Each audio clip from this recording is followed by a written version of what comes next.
records on this CD that will change my life. When I graduated, I had no job, I had nowhere to live, so I actually was living illegally in the Harvard dorm. Ryan Leslie is a Grammy-nominated music producer, singer, and entrepreneur. My dad is like, Ryan, we worked our entire lives to get you a head start, and how is it that here you are back on my couch? And he said, Ryan, you know, if you could do it all over again, how would you do it differently? And I said, I want to hear how you got to New York. I get a call from the late Ed Woods that says, yo, Ryan, I got an opportunity for you. I have one of the bad boy hitmen. You're not gonna believe this, but Beyonce is singing on it for the Bad Boy 2 soundtrack. Was that a big moment for you in your career? Actually, February 2003, I owed my dad 2 times, so negative 30,000, and literally by August and September of that year, was looking at another check. What was the biggest record? It wasn't my record. It wasn't the Beyonce record on the Bad Boys 2 soundtrack. Even though I did records for Chris Brown, Donna, Alicia Keys, you know, Jay-Z, Kanye. So, biggest record. How you feel about that? Ryan, it's a pleasure to have you here. My God, it's a long time coming. Yes, sir. We spoke about it before. You know, I explained to you one of the things we do on the show is we lead with legacy. Yes. So I'm eager to see what you brought because I know some of your fans, you know, and people who follow me personally. I'm excited to see it personally and for everybody else to explain. Please show me. Right. Show me and explain what you have, and also sign it after. No, of course. So this right here, this is it's a CD, which really puts a date on this. This is 2013, Black Mozart album. And actually reading the insert, it says this album was made for and with the support of my Renegades worldwide. So I had built a club called the Renegades Music Club. So never before in the history of mankind. So this is the kind of way I was thinking at that point. Are these your words? Reading back on this. Never before in the history of mankind has an artist been able to know every single person who has legally downloaded their album. This project is, for that reason alone, a benchmark for the music industry and for our generation. Your support of this vision will pave the way for hundreds of thousands, potentially millions of creators to finally hold the keys to unlock their potential as contributors to our culture. Support independent music. Hit me direct anytime. My cell number's in here. My email address is in here. And so, yeah, this is the Black Mozart album. It's actually a CD. And this album still, as of this taping, still is not on any streaming services. So before I put this record out, I made a decision to only allow this to be available if someone sent me a text to get it. So you had to actually text me directly. I put my number on Twitter and people had to text me directly to actually get the. And if I text you now, yeah, is that how I get the music? Yeah, you can. Is it going to cost a Bitcoin? Like what? Yeah, I mean, back then, actually, that's a great caveat. Is that is when we started to accept Bitcoin for merchandise, for performances, and also for transactions for the music. Now, did you hold those or did you trade out of them? Still hold. Did you ever at any point trade out of them? Still holding from 2013. I have to ask. Mm-hmm. Like, how many Bitcoin from this? Like, yeah, you don't need to tell me your entire holding now. Yeah. Well, I mean, as with most Bitcoiners, you know, the signatures are on like a little USB, and it disappeared in a boating accident. I'm sorry. So that's as with many early stage Bitcoiners. So right? you lost. What's with you in losing important shit? Yeah. So, you know, it's really I think it's really about the appropriate narrative. I think over time, once you start realizing and seeing and understanding how to really move and navigate, you realize and start appreciating the value of privacy, moving in silence. And so, maybe at some point we'll find. About how many Bitcoin did you lose? Yeah. So basically, let's just think about it from the actual cost of the coins at acquisition. It was about $128 a coin. So $128 a coin. We did a lot of albums, we did a lot of merchandise, and we did some show advances, etc. So it was a few $100,000 at that time at $128 a coin.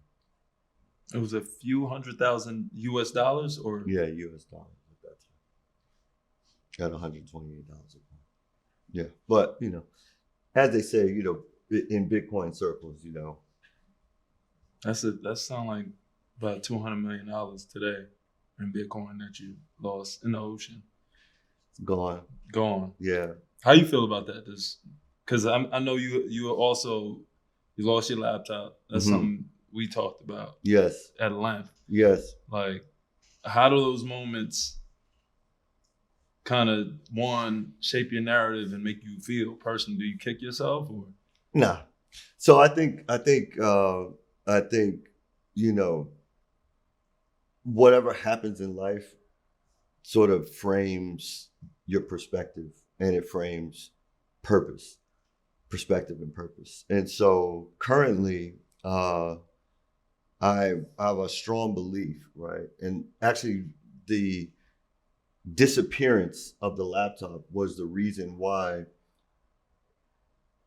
I really was looking into alternative forms of currency, right? Because I'll never forget this. We went to court. It was a civil case. We lost that case. It was a $1 million judgment plus interest or whatever was associated. And at the time, I was with Chase Private Banking, and I was completely blindsided and sort of disoriented because the next morning after the verdict, I went to get a breakfast sandwich, something like that, and I go to this place all the time. So I go to get a breakfast sandwich, and it's the first time that the gentleman behind the counter is saying, "Can I get a picture with you?" And I'm like, I come here all the time. You never ask me for a photo. He said, yeah, but today you on the cover of the New York Post. For real. So I'm on the cover of the New York Post, leaving the courtroom. And I went to, just pay for the breakfast sandwich, and my Chase card was declined. And I was like, well, that doesn't make any sense. How's that possible? And it come to find out, once you lose a judgment, they could just freeze your account. So, I looked at my account. My account was frozen. $2 million worth of assets were frozen. And that was really the inspiration to really start looking at alternative forms of decentralized currency, right? So I could transact and I could have sovereignty over the earnings. What year was this? 2013. 2013. Yeah. And so the first Bitcoin that I ever received on Coinbase was actually from Brian Armstrong, who's the founder of Coinbase. I was at a barbecue. Shout out to Ben and Felicia Horowitz. Were gracious enough to invite me to some of the CEO barbecues. And I was sitting there, and he gave me $5 worth of Bitcoin so I could get acclimated to Coinbase. And it's pretty amazing to just see all of these stories and how they've unraveled over time. Right. But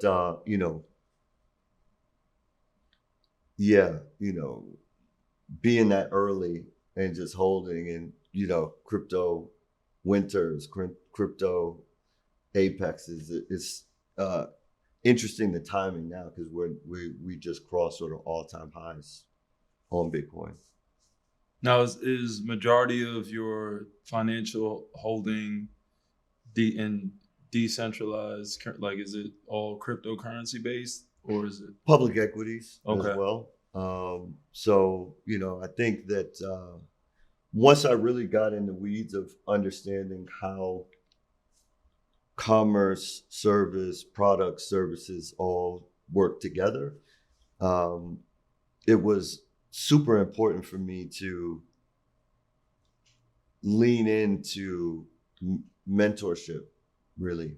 And what I mean by that is any musician, any artist, any manager, any person that worked hard for their money was able to earn money.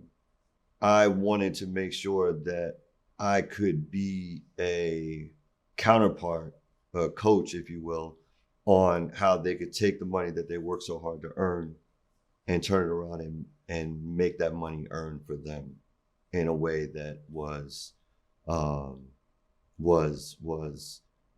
super powerful and super impactful. Super powerful and super impactful means, what can you do with your funds? What can you do with the money that you've earned to actually make sure that it's a pathway to freedom? What's freedom? Freedom is the ability to actually spend your most valuable, non-fungible resource, which is time, any way that you want to spend it. So how you want, where you want, with whoever you want, for as long as you want. And so, strangely enough, it doesn't take a lot of money to get started on that pathway. And over time, it just compounds, right? And so I guess understanding that, starting with this project where I actually could see every penny, I could see every person, I could interact with every dollar, every decimal point, and be able to build the appropriate projections was really transformative. And I obviously built a technology company around the texting platform, which is still around to this day, Superphone. And wow, I got 100,000 people on text. And I think I had an interview on the Breakfast Club, and one of the pieces of the Superphone technology is, and we have a patent on it, is a and it seems so sort of antique almost now when I think about it, but it was just you probably still get the text. It's like a follow-up text all the time, right? And now that we're in 2025, we're in sort of this age of artificial intelligence, natural language processing, machine learning, large language models. What's possible, almost is, the concept that I can tell my phone, hey, if I haven't exchanged a text with Marcus in 2 weeks, or I haven't exchanged a text with Marcus in 3 months, just shoot him a text. Right. When we first built that, it was before OpenAI, before ChatGPT, before all of that. So, it was fly. I had, being a music person, you do your research and start getting into the weeds of your favorite music artists, personalities. And I realized, hey, Michael Jackson had a patent for the smooth criminal dance, so basically, in that video, it was, I guess, something that was actually in the shoe that allowed him almost like to be able to do that lean like that. But he had a patent for it. So I was like, oh, that's fly. Like a legit patent? Yeah, for it? yeah. He might have a few, but I specifically remember researching that patent, which was, that's a signature. He really had a patent on the shoe or the movement? The shoe, I think, whatever it was that allows and you could do it. He obviously did it in a video, but he could also do it on stage. And it was that whole thing that allowed him to be locked in so he could lean and not fall over, right? Because as a child watching this, I'm thinking like, oh man, Michael Jackson's a superhero. But as I got in the weeds, I was like, okay, he's got a patent for it. So for me, it was a major milestone to actually have an idea patented and just go through that whole All right, process. hold on, because we get like, yeah, you're so damn intelligent, and it doesn't get praised enough. So we need to rewind because your brain is unpacking right now. Okay. And I think it would be beneficial to the audience to kind of even just rewind. Okay. Let's start at the young kid going to Harvard, like yeah, janitor trying to find his way. Let's talk about that kid. Yeah. So tell it in the version that and how you would like your legacy to be told. Right. So I am the son of Salvation Army officers. I'm actually third generation Salvationist, if you will. Salvation Army is a social service organization. It has Christian roots. It was founded by William Booth, and he was actually kicked out of the Methodist Church because what he would do is, because he wanted to connect with people where they were, he would actually put Christian lyrics to drinking songs. So he got kicked out of the Methodist Church. So the story goes, kicked out of the Methodist Church for doing that.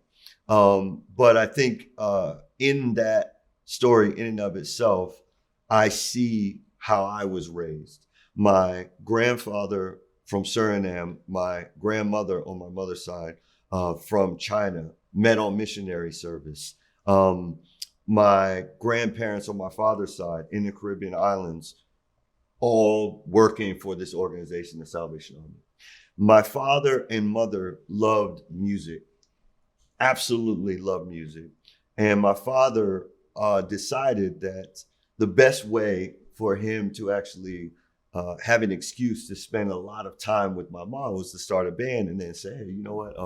We're looking for a lead singer. If you want to be the lead singer, you got to rehearse with us every day for several hours. And so that's You're an only child, right? No. So I have a little sister. Okay, little sister. And that's actually how they got together. So they got together based on a love of service for others and a love of music. And they immigrated to the United States. And I came along, and the Salvation Army, though, you sacrifice treasures on earth in the service of others, and you're stacking up treasures in heaven.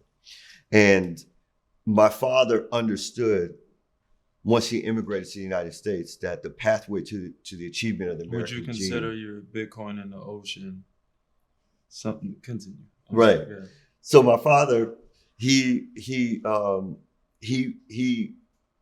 had a very clear concept that the pathway to the achievement of the American dream was through education.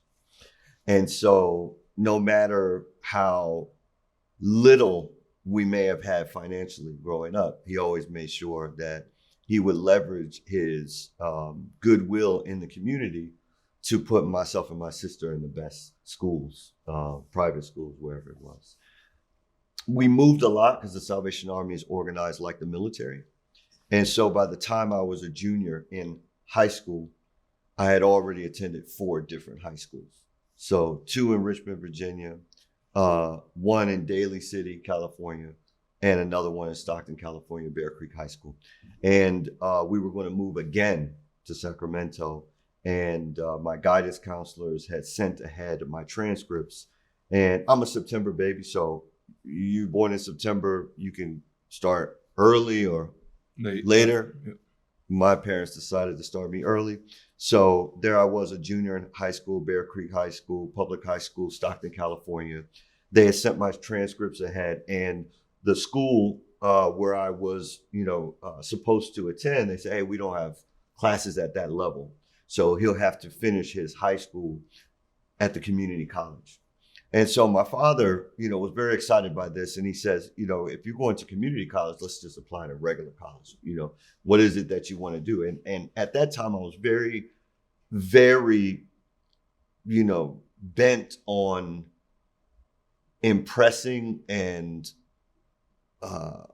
making my parents proud, right? And for immigrant parents, especially Caribbean parents, you say that you want to be a doctor. So I said, hey, I'm not going to say, okay, I'm going to overdo it. I'm going to just say I want to be a doctor. I want to be a neurosurgeon. So they loved that. Was music in your heart at that point? Oh yeah, absolutely. Music, absolutely. Okay. And I think really I caught the music bug because my mother would do, Christmas plays or Christmas musicals, etc. And my sister and I would always get the lead roles, not because we were, the most talented, but because my mother could rehearse us, right? Right, versus all the other kids, right? So, music was, I was playing, piano and playing the cornet in the Salvation Army band, and writing music compositions for, the music conservatory, going to sleepaway camp in the summer times, winning talent shows, etc.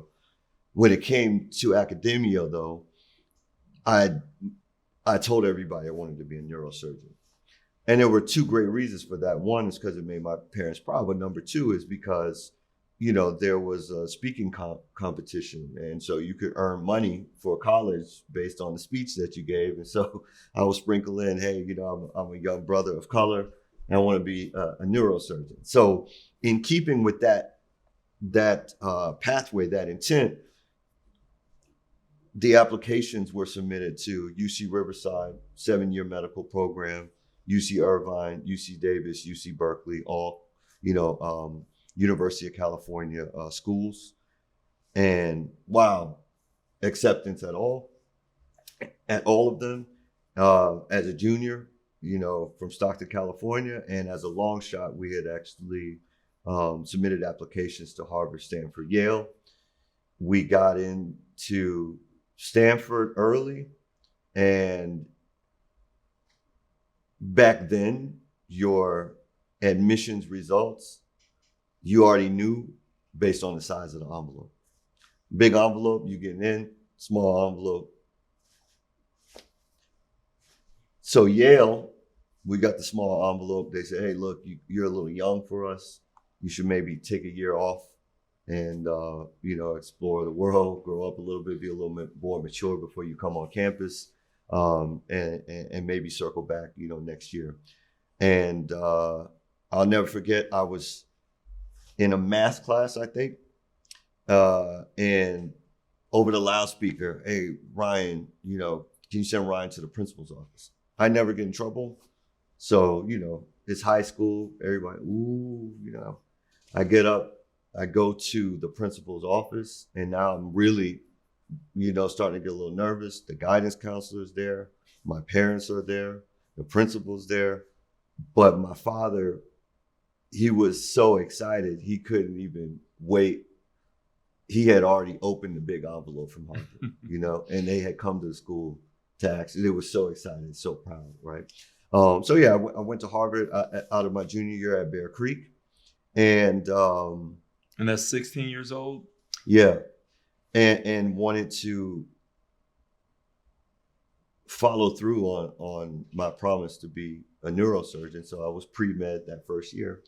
And what I found is that, first of all, being in college that young was pure culture shock.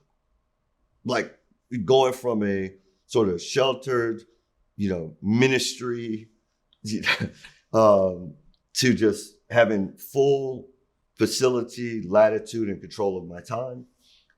Knowing that, my parents had raised me in such a way to be very meticulous, to, perform extremely well. It was almost like a night and day to have the kind of academic performance that's required to even get admitted to Harvard, to then go to Harvard and be on academic probation every other semester. And it really was because it was the first time that I was able to actually explore music, right? So, and it was the first time I was able to explore, having a credit card. Now I'm swiping a credit card. I'm getting a 5-disc CD changer, bringing back the CDs. And, playing records out of the window, and, and one of my closest colleagues from that time, I recruited him to Harvard. It's a brother by the name of Taj Clayton. And he had come. Where'd you recruit him from? Well, basically, the way that Harvard works, they have what's called a pre-frosh weekend. So here I was, younger than all of the prospective freshmen that were coming in. But Taj, during that pre-frosh weekend, Todd sounds black. yes, He was black. yeah, Pottstown, Pennsylvania. Okay. He was from Pottstown, Pennsylvania. Came to campus, and he knew from the moment he saw her that he found his wife. So he's like, "Yo, I need a haircut." And so Harvard, right, Cambridge, Massachusetts, there's no black barbershop, but somebody was like, "Yo, there's a kid that cuts hair. You should go." And boom, I got music playing out the window, Stevie Wonder and everything. He came through. He got a haircut. And he actually married that girl, Tanika. And I actually sang at their wedding and everything. But yeah, Is that still a friend of yours? Yeah, absolutely. Cool. Absolutely. Can I have to ask you just about the culture going there, because you turned 17 in September. So you're admitting into the school as a 17-year-old. Were there training wheels? Like, were you in parties? Like, did they know, like, no, that's the 17-year-old? Like, did you have full access? Yeah, I had that full access. I think really for me, though, I just wasn't really interested in the partying. And on Harvard's campus, there's no Greek life, per se. They do have, what they call final clubs. And yeah, that just wasn't my... So was your not for lack of a better way to put it, was your advice like the access to resources that were available? I think really for me, my advice probably always was just, I think one of my friends, there was a New York Magazine profile that was written, and they talked to one of my guys that was, that I used to make records with in the studio, Cheeky Matthew. And he said, Ryan had this like R&B Lotharia thing, but nobody really bought it, right? Because I was still trying to find out, figure out who I was. I was a kid, right? So, but I knew for sure, like, I wasn't going to be drinking drugs. It just wasn't, just never had any appeal at all. So that was like around you were trying to figure out yourself, and at some point you were a janitor on campus? Yeah, because for me, I just wanted to, I was like, okay, I want to, obviously I got to make some money, right? So I said, well, what job makes the most money? The dorm crew makes the most money. So cleaning toilets, sinks, showers, countertops, And so I said, look, if that's the job that's making the most money, then sign me up.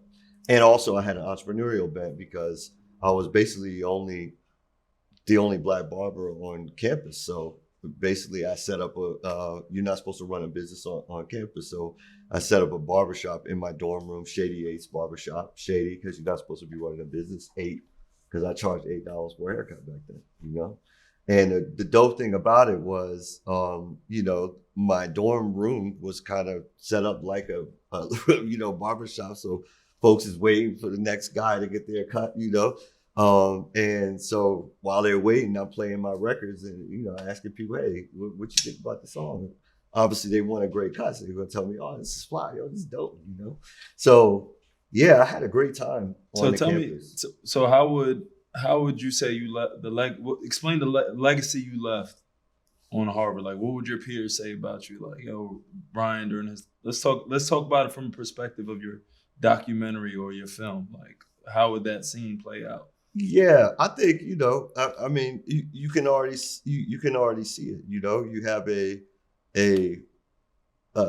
teen who's really a preteen based on just how sheltered I was growing up. What music's playing during all of this? Oh, it's all Stevie Wonder. Okay. It was all Stevie Wonder. And the reason why it was Stevie Wonder, because I discovered that Stevie Wonder put his first record out at 11 or 12. So there I was pre-med, and I remember the phone call because my dad had actually let me have a keyboard, sent the keyboard with me to Harvard, right? And so there I was pre-med, staying up late at night.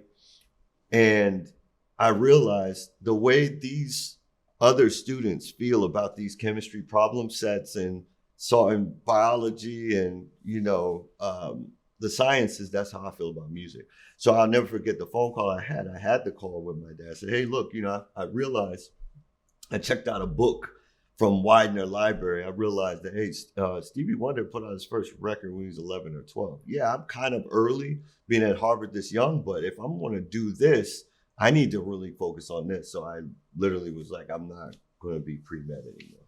And that year, because I was spending so much time in the studio, making records, listening to music, at that time it was, Blackstreet, those type of records happening. My dad actually took the keyboard away. So my sophomore year, I didn't have, the keyboard to actually be making beats or anything anymore. So basically I had to figure out how to get nice on a grand piano. And that's when I discovered the studio that they have up in the Quad Sounds studio. So if we condense this all the way through and through, I had a barbershop on campus. I was doing records all the time. I used to literally disappear in the studio for days and days and days on end. There would be teaching fellows and TAs, teaching assistants that would call my dorm room. They would get my roommate, Mr. Mark Price, and they would say, hey, we haven't seen Ryan in class. Mark would say, I haven't seen him in a while. Either, do we need to do a welfare check on this guy? But I was just in the studio, literally, because it was in a basement. There was no windows. I didn't even know what time it was. That's how involved in the process I really was there. And there was a brother on campus, Mr. Sandy Green, a mentor to me in a number of different ways. But he gave me an ASR 10. So yeah, my dad took the keyboard away, but he gave me an ASR 10 sampler. And man, I lived in that studio. What was the most influential relationship you made from your time at Harvard? And then let's get into that transition from Harvard to you being homeless for a moment. Yeah. So a number of great relationships, obviously, we just talked, Tosh Clayton, Sandy Green, who gave me my first ASR 10, but also, was one of the first to really introduce me to, because he was getting his PhD in organizational behavior at the business school. He was an advocate for me. Like I said, I was on academic probation 3 times. Each time I was on academic probation, it was Dr. Green who advocated and said, hey, look, Ryan's just being Ryan, he'll get it right this semester and I will get it right for a semester and then go right back to it. It was ironic that I was able to actually graduate on time because they were, because my parents are strict. They were like, oh, he's acting up at school, just send him home, But I ended up making it through. And I think one of the most important pieces was that there is no valedictorian at Harvard. So if you want to give the speech, when everybody graduates, you just write the best speech. And if you write the best speech, whatever your grades were, you still get to address the graduating class. So don't tell me you gave the speech. Yeah, I gave the speech at graduation, right? So I delivered the Harvard Oration the year. And my parents didn't know I was speaking. So, they're sitting there and they're like, Ryan, how come you're not sitting with us? And I said, I got something I have to do. And my guy, Andwele Lewis, he introduced me and he said, hey, our class, our Harvard orator is the only person I know who has the guts after 4 years, $120,000 education to tell his parents he wants to be an R&B singer. And I saw my parents like, oh man, is that right? I got up, I think it's on YouTube, but yeah, I gave the Harvard Oration that year. And really the concept was, or the thesis of the oration was, do what you believe in what you do, and it seems once again very elementary, but it makes sense for 19, 20-year-old coming out of Harvard, that's do what you believe in what you do. And I remember not having a job when I graduated, but I had a business plan. My business plan was I was going to sell beats. I was going to sell beats for $1,000 a beat. And I would sell, let's call it 5 beats a month, right? So it was $5,000 a month times 12 months, that's 60,000. That's how much I would make if I was maybe entry level at Boston Consulting Group. But the reality was I had no job, I had nowhere to live. So I actually was living illegally in the Harvard dorm. My key card still worked. So I told the superintendent, oh, I'm gonna be working in the studio over the summer. I have clearance to do so. So I basically just camped out, did laundry, shower, but basically lived in the studio until my college ex-girlfriend was like, yo, Ryan, listen, you're still on campus. You can't be like the campus ghost when everybody comes back. So you got to do something. You can't be still living on campus. You already graduated, you gave a speech. Come, even if we're not together no more, but you could still just crash on the couch or something. You know what I'm saying? And for me, it was a tough point in time because she had actually moved on to like a real, like a real hustler. You know what I'm saying? So I'm on the couch sleeping, but she would be getting ready to go and everything. And at the time, it was about having a big bubble Lexus, the bubble Lexus. That's what he was driving in. And it was But a time. all this It time was a was time. transformative to your time because you ended up in New York. Yes. And that time was probably the most pivotal time for your music career. Yeah, for Would you sure. agree? Yes, for sure. So, Harvard to homeless to, Roxbury, Massachusetts. Eventually, I woke up and was like, yo, I need to get a job. So I ended up getting a job as a welfare to work coordinator at the Urban League of Eastern Massachusetts. And you didn't grow up in some super wealthy, ultra wealthy family. I grew up in the Salvation Army. So, government cheese. Before we had Christmas dinner, we served Christmas dinner to 2,000 people, So. Do you still do acts of service like that? Yeah. My whole life is an act of service. You're giving away Bitcoin to the ocean. Yeah. Still, I'm never going to let you live that way. Yeah. Acts of service. So I think that,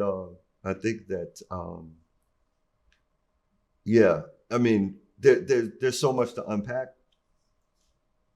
To make a long story short, went to Roxbury, Massachusetts. Shout out my guy Rusty at Funky Fresh Records. Another pivotal relationship in your legacy? Yeah, for sure. Explain why.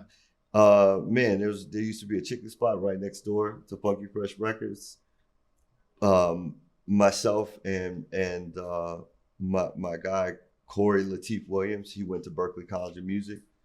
We got a little apartment in Roxbury. We made records all day, and we would go, get a meal at the chicken spot, and then go right next door and play our records for Rusty from Funky Fresh. And because he had all the latest records, he would give us, very honest feedback of whether it was popping. And he was like, yo, this is real. This is fly. And Corey went on to actually win a competition before there was like American Idol. There was a Teen People magazine competition. He won it. We came to New York. He won the whole competition. And that's how you guys ended up in New York? Kind of. So he won the competition. He ended up getting signed. Uh-huh. So he ended up getting signed. I was attached to his deal as a producer. And was that your first sort of breakthrough in music? Yeah, that was a breakthrough in music. I want to hear how you got to New York. Yeah. So Corey got signed. We actually were working at the CRC. So a guy by the name of Haq Islam signed Corey. Haq Islam was working with Kedar Massenberg. And Corey and myself were working with, a couple of guys from Rhode Island, Sean Collins and a guy named Richard Sostre. So they basically used to drive us back and forth to New York. Sean was, pretty well connected. He had introduced us, brought me to KG from Naughty by Nature's house, and I'm seeing how stuff is working. And Corey gets signed, but they ship us off to Chicago to actually record the album. We go and record the album, and then for whatever reason, there's some long delay. He ends up getting shelved, and then I end up somehow back on my father's couch in Phoenix, Arizona. So my dad is like, Ryan, you know, we worked our entire lives to get you a head start. You went to the best school. And how is it that here you are back on my couch? You don't have a job. You still saying you pursuing this music thing. You went to Chicago, et cetera, et cetera. And he said, Ryan, you know, if you could do it all over again, how would you do it differently? And I said, well, you know, I would just have my own equipment. I would feel like I was leaning on a lot of different people. I just want to have my own stuff. He said, well, how much does it cost? I said, well, how much you got? And he said, well, I don't have anything, but I did just get in the mail this little credit card application. It says it's a $15,000 limit. I said, yo, I think I could work with that. So basically, he takes me to the Guitar Center. He maxes out the credit card, but he says, Ryan, you got to make me a deal. The deal is I'll max out this card, but in 5 years, you have to pay me back 2 times whatever I spend on this card. The way he had planned this out is, hey, I'll give Ryan, you know, maybe a year to get this music thing out of his system. He'll realize that, okay, it's going nowhere, and he will actually apply to law school, right? So if he ain't going to be a doctor, we can still probably get a lawyer out of him, right? So if he agrees to the terms of the deal, $15K on a credit card, right? And within 5 years, double the money back, then that gives me 3 years to go to law school and come out on the other side and probably be making some money so I can pay him back double his money. For me at the time, I just agreed. I said, look, I don't really have any leverage here to negotiate with you. If you're going to put up the money, let's do it. That was November of 2002. That also was, you know, I had always been into computers, been into the internet, et cetera. And so I'll never forget, you know, online, there at the time, there was a software called the Real Player. And online, the 50 Cent in the Club video came out. And that beat was just, I think that beat in and of itself changed just how I looked at production and everything like that. I said, man, if you can get a beat where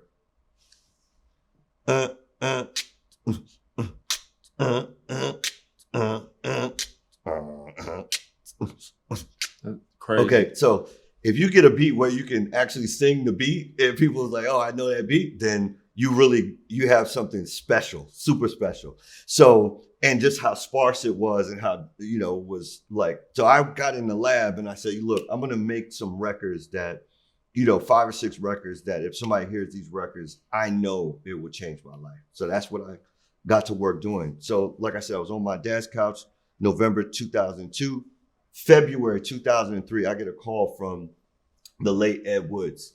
He calls up and says, yo, Ryan, I got an opportunity for you. You're going to come to New York City. I have one of the bad boy hitmen.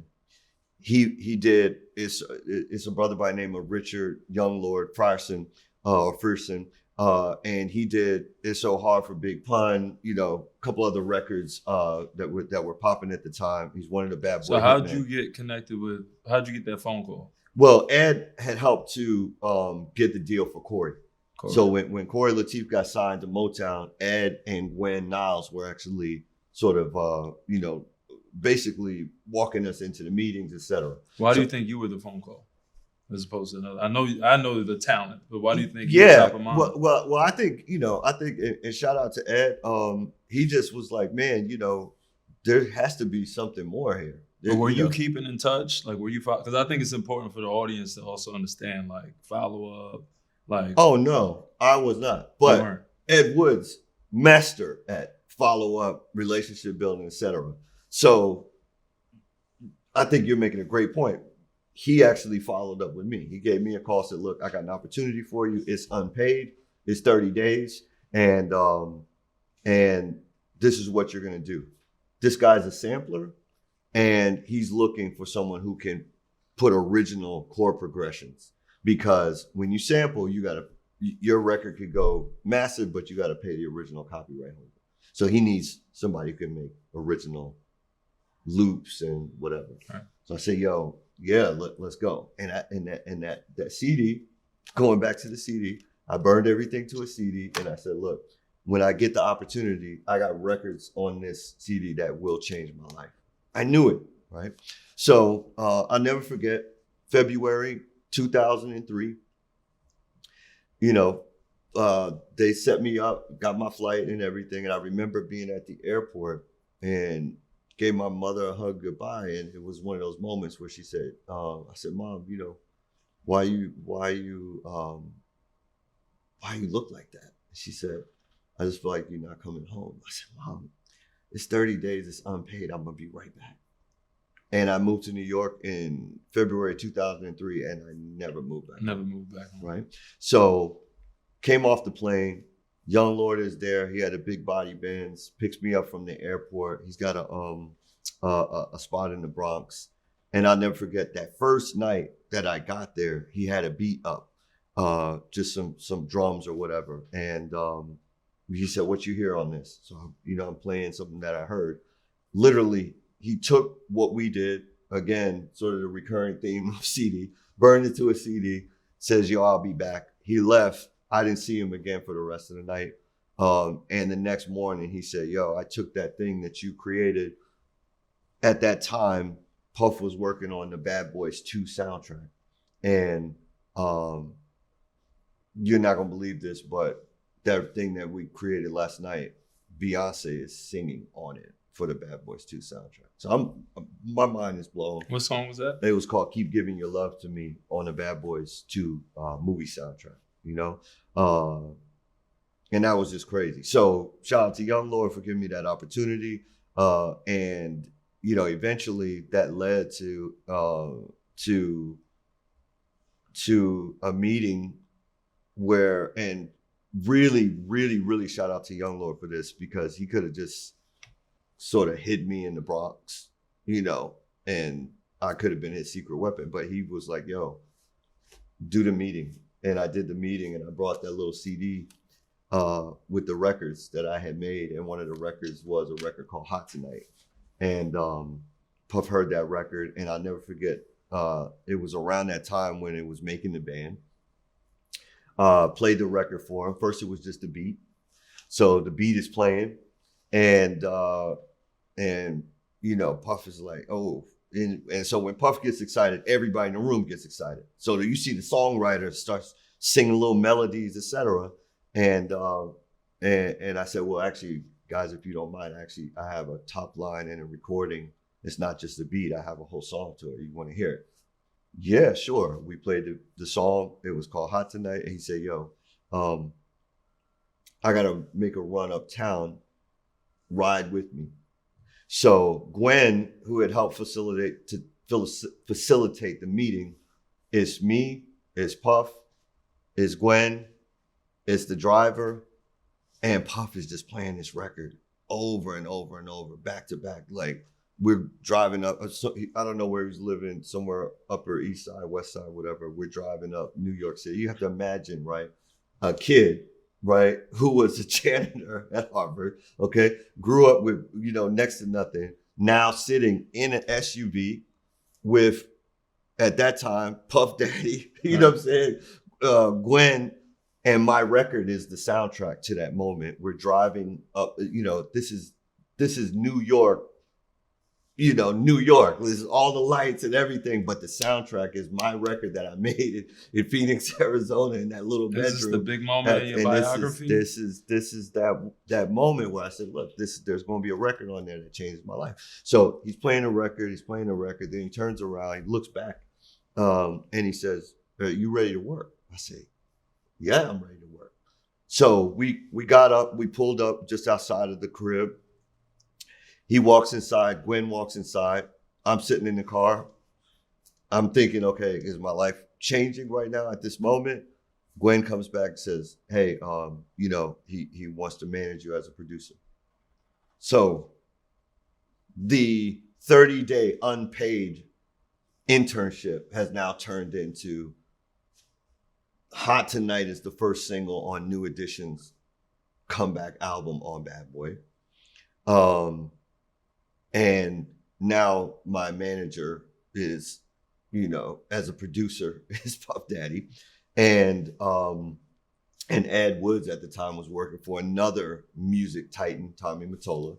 And so I had read, if you do the management deal, don't do the publishing with Puff, do it somewhere else. So we end up doing the publishing deal with Tommy. Was he fine with that? Because I know he's a shark as well, business. I mean, there's so much to sort of unpack around that whole like Tommy Mottola, Puff Daddy. So Ed there was Woods. a respect dynamic between the two, where he understood like if you're gonna do publishing with him, that's. And I said, look, I'm not doing the publishing deal unless I get a record deal, because I didn't come to New York to just be, to write the first single for whoever, right? And while I was deeply, deeply grateful and appreciative, hey, my song "Hot Tonight" was New Edition's first single. I mean, probably y'all can listen to that version that's on YouTube. You can listen to my version. It's literally almost identical to the New Edition version. And that's just how, records are made, references, and people like the flavor and vibe and they emulate it, etc.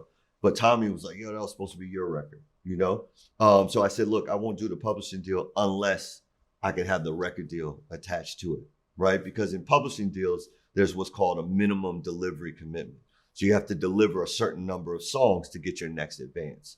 And so if I had to wait on whether the release was going to happen at Bad Boy, I may have, long periods until I could get another advance. But I literally came to New York City February 2003 with negative 15,000. Actually, I owed my dad two times. So negative 30,000, right? And literally by August or September of that year, was looking at a $650,000 check. The first. And who cut that check?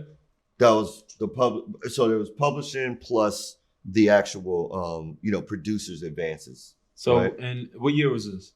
2003. 2003. Now let's fast forward, because I think me personally as a consumer, my fandom started when I found it was YouTube. For me, it was like, that big moment for me was like, Ryan making this beat. I'm right. like, who the hell is this? Right. You know what I mean? Like, was that a big moment for you in your career? Yes. And actually, I think that. Was that you just being natural, or were you? No, it was. And there's once again, there's so much to unpack. And shout out to you for having a concept of having these type of conversations, right? Where you actually get to, name the names of the folks that were pivotal, et cetera, right? So, it's Puff, it's Ed Woods, it's Gwen, it's Tommy Mottola. There happened to be, and it's actually so crazy, man. I think when I think back to it, it really just showed like how green I was to the whole situation, right? I was in a 1-bedroom apartment in Harlem with an Amex Black Card, just because I didn't know anything other than sleeping on a futon and making beats all day. So what I'm saying, at that time, it was real money, right? For all intents and purposes. Literally paid my dad back.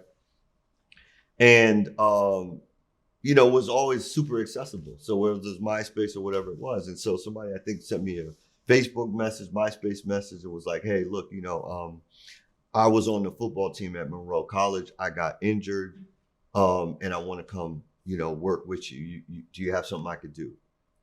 I said, well, can you hold a camera? He said, no, but I can learn.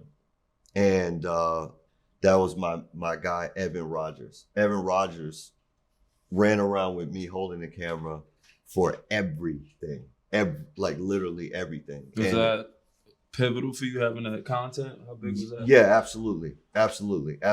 And we talking about all the way back then, right? So we had all the content, but we didn't know how to distribute it. boom, we were on MySpace and we saw that little YouTube video and somebody was talking to us on MySpace. And we said, yo, how you sign up for this? And we signed up for that. And I was like, okay, traditional media, why would traditional media, come and bring cameras in the studio? I mean, now it's everybody got cameras in the studio. You were one of the first content creators. Because you were, for me, especially as an artist, can you think of another artist that had not a bigger breakthrough, but how leveraged content the way you did early on? I mean, was anybody else doing it? Yeah, I mean, obviously we had to have been inspired by somebody who had a YouTube on their MySpace profile, right? So obviously there were people doing it. For me, I've really just felt like, what were the odds? What were the chances of MTV or a major media network wanting to send a camera crew to me in the studio making beats? Probably low probability, probably very low. So if that's the case, then I'll just make the beats and we'll put it on YouTube. It's my own TV. I can't believe it, right? Now, fast forward to now, everybody does it, right? But at that time, it was awesome. So that brings us, when we talk about MySpace, that brings us to my biggest record of my career ever. It wasn't my record. It wasn't the Beyonce record on the Bad Boys 2 soundtrack. It wasn't the New Edition first single. Even though I did records for Danity Kane, Mary J. Blige, Chris Brown, the list goes on. Studio time with Madonna, Alicia Keys, Jay-Z, Kanye, some records that never saw the light of day. At that point, I was like, okay. You have those records, by the way? Yeah, I do. Don't tell me you lost that shit in the ocean. No, we do. But I was just seeing like, okay, if I have to wait for the music industry to let the records out, I could be waiting for a long time. So better to A, make my own records, B, sign talent or a talent and make the whole record. And so that's how the Cassie situation actually happened. Yeah. And that Cassie situation was also just a whirlwind, Let's go back a smidge back. What was the biggest record? Me and You, Cassie, to this day. The biggest record I've ever By numbers or opinion? Yeah, by numbers, by opinion, by impact. Biggest record I've ever made, right? And that's also because in 2013, I just completely pivoted away from making records. Now, I have to ask you, just because like a part of your legacy and all the great things that you've done is that you're the point of connection for Cassie and Puff. Like, how did you feel, one, like during that process? Because I know it was a little nasty, like the way they met and how things transpired. Two, now somebody who's been so pivotal in your career kind of being not put in the best light. Like, do you feel like that hinders your legacy a bit, or no, like it's gonna move as it moves? Yeah. I don't feel like it hinders the legacy. I feel like I feel strangely removed from all of this. I feel like I am likely just as I am likely just as surprised as anyone else was, mostly because that was so removed from my experience. So, you asked me, hey, being that young in college, were you in the party? Did somebody want to, give you a drink or, party or whatever? Of course, did I want to go dance and, and listen to music and et cetera? Yeah, but I was so removed from all of that. I never, all of this stuff that's even being discussed right now, it's completely, foreign to my experience, right? So yeah, I mean, I think at that time in New York, man, I was having the time of my life. We had Sony Music Studios, we had Chung King Studios, and I didn't really go to the clubs except for to hear my records being played. So once my record was played 2, 3, 4 times, shout out Rich Dollars, who was on the Bad Boy Street team, but I could, I used to tell Richie Dollars, I said, yo, make sure this record, anywhere anybody is, all the best DJs, all the music executives, make sure this record is getting played, run back 2, 3, 4 times in the club. So I would go just to make sure, because I was paying money for that. I would go just to make sure. But you wouldn't indulge in. I'm not doing nothing. You moved on. I'm not doing it. So I would, I'll go listen to even to this day, like I'm in the club if I have to be there, and then we out. So the best part, I think, around of that time period in New York City, was absolutely just an amazing time period, is I was the after from the club. So people would come to Chungking Studios. We would still have, bottle service for those that wanted to indulge, keep the party going. But you're in my studio, you're in my lab, you're my, Right. So basically, yeah, man. And that worked for what I was doing at the time and who I was running with at the time and just what my life was at that time, So, I was. So you're saying necessarily it was right for the moment, but it wasn't really your lifestyle anyway, kind of the drinking, the partying, but that's what you guys that's where you cross paths, you saying? Yeah, so I crossed paths with Cassie at I think the name of the club escapes me now, but she was dancing on a table with her girlfriends, and I was immediately like, who is that? You know what I'm saying? And so we caught up. We was hanging, and her mother had asked, because, hey, Ryan's a producer, you're hanging with Ryan. I want to hear what you sound like on a record. Okay. So, she was modeling at the time. She had the big billboard in Times Square. I think it was, I forget for what company it was. And so she came up to Harlem after one of her shoots, and we made this record. It's actually on her first album. It's a record called Kiss Me. And the only reason why I'm the second verse on that song is because in the very early stages, she wasn't acclimated or accustomed to, you're in the studio, you got to record stuff 3, 4, 5 times and stack harmonies and all that stuff. So she was like, this is a lot, man. And I'm just doing this as a favor for my mom. So I said, okay, cool. You know what? I'll sing the second verse and, catch up with me tomorrow. And you could, and once again, it was on a CD. You could take the CD and mail it to your mom, FedEx it to her. It just so happened that she met me to pick up the CD. I was at Tommy Mottola's office. So I'm having a meeting with Tommy. She walks in the lobby. Tommy's like, who is that? Oh, that's Cassie. Oh, okay. Come on in. Okay, cool. What are you, what are you up to? Oh, I'm here to pick up a CD. Oh, you sing? Oh, no, I don't sing. Okay, well, why are you here to pick up a CD? Well, my mom asked me to make a record. So he said, oh, I want to hear the record. So we play this record. He sees her. He must see a star. It's Tommy Mottola. We play the record. The song is over. He literally takes her by the arm, walks her around the office and says, yo, this is our new artist, Cassie. Just like that. The power of time and place, right? Oh, just unbelievable. Yeah. Unbelievable. So she goes out to mail the CD. Is like, what just happened right there? And I remember that meeting I had with Tommy. He said, look, how do you want to do this? Either you're going to sign her or I will. I said, no, I'll sign her, And so I had my little imprint, Next Election, and that's how that whole thing happened. Now, this was before Puff, right?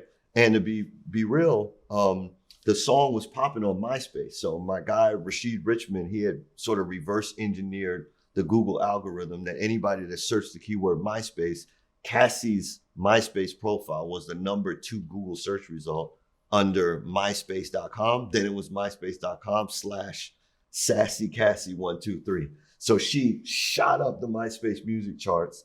And it just so happened that Me and You on the profile was just an insanely infectious, hit song. Might have been on my MySpace too. I'm telling you that, you Might know, have been. in a way that was that you could put put the soundtrack to your Right. in. And so, So what's the soundtrack to your legacy? Like, what's the song? yeah, I'm still old school, man. It's still Stevie Stevie Wonder? Wonder for me, man. So let's talk It's about always Stevie Wonder for me. let's talk about how you're you in a museum, right? Like your legacy. Like what's in there? Like is it a mic? Is it black most? Like what is it? It's actually you know,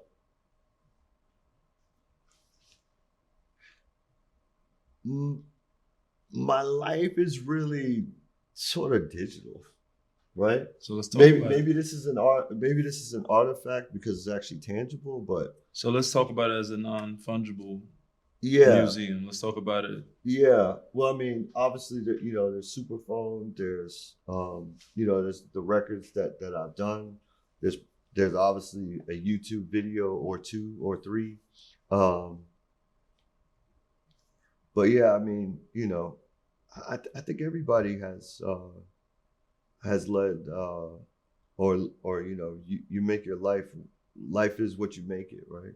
So for me in a museum, I don't, yeah, I probably would I probably wouldn't have an installation in a museum, honestly. Why do you say that? Yeah, I think that as of today, my legacy will live on in the lives of those that I have been able to change. Over the last couple of years, I've been able to do some sort of really transformative work, and I'm not sure what led me to this. Maybe it was the pandemic, maybe it was, but I took it really an entire step further with my audience and base. And I said, look, anybody, if they understand how capital markets and financial markets work, they can unlock life in a way that they just they can unlock life in a way that, yes, I went to Harvard early, but they didn't teach me any of this at Harvard, right? And they're pretty simple concepts, like middle school math is required to understand these concepts, but really just the concept of compounding. Now, the concept of compounding is like, if like you said, if we were going to create sort of a museum installation of Brian Leslie, would probably likely, if I could have an installation, it would probably just be a digital wall of faces, and those faces would represent people that I've made into millionaires or multimillionaires, whether they came from music, whether they were commercial drivers, whether they were,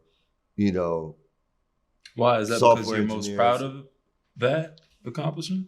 Because you know how creatives, like, it's like, even when I'm listening back to these podcasts, I hate hearing my voice. Is it one of those creative things where you're like, no, man, I think that. Do you appreciate the work you put out in music? And yes, I mean, yeah, of course. Okay, because it sounds like you kind of like you were dismissive about it being in the museum. Yeah, I think that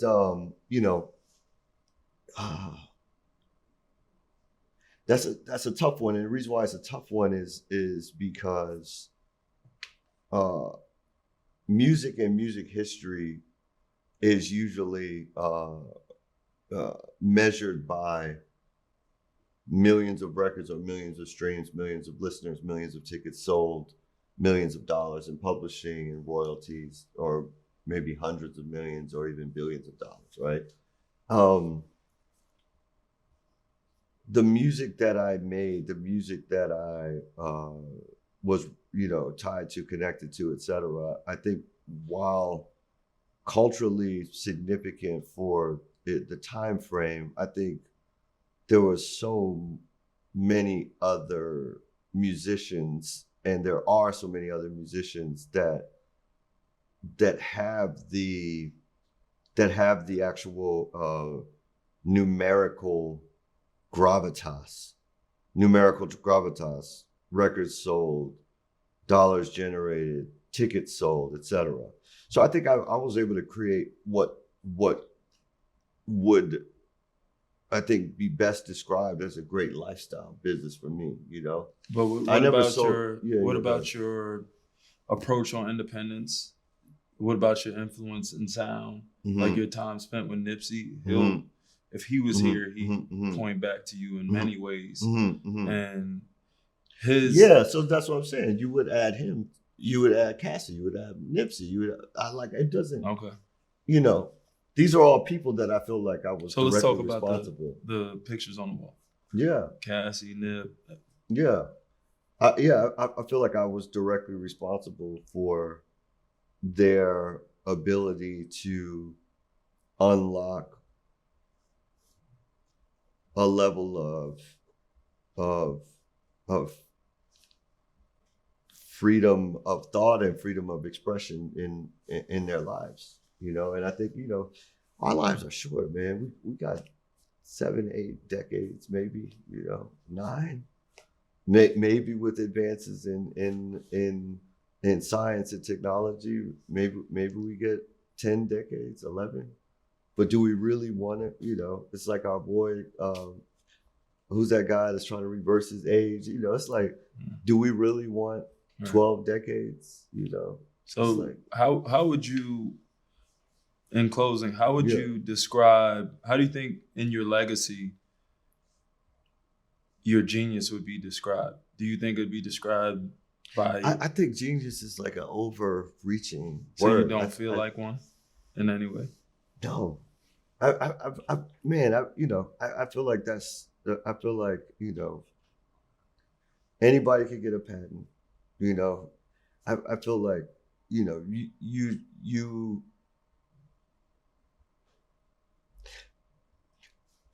I feel like the genius in anybody is just not quitting. Just don't quit. Just keep, you know, continue to be curious, continue to push the envelope, continue to ask for help, continue to ask the right questions, continue to move with humility, continue to move with purpose, and that purpose should be rooted in service to humanity. And, you know, is that genius? I mean, you know. Yeah, I think your impact. I think me personally, just being a friend for a short timeline in your legacy, I've been blessed to, one, have the ability to call you, bounce ideas, hear things you're excited about. You have the ability to hear things I'm excited about, be there for things I'm excited about, and vice versa. Right. I do think you hit it right on the head in how your legacy will live on by how many people you've inspired, and you walk what you talk, like your independence, the way you go about technology, and the way you share this information openly, I do think is going to be the ethos of your legacy, man. So again, I'm proud of you personally, man. And like I said, like, just to be a fly on the wall and your legacy talk to you, it's inspiring, man. So I just want to thank you for coming out. My brother, it's been a pleasure. And, you know, hopefully we get to do this again. Yeah, for sure. Appreciate you. Yeah, likewise, my guy.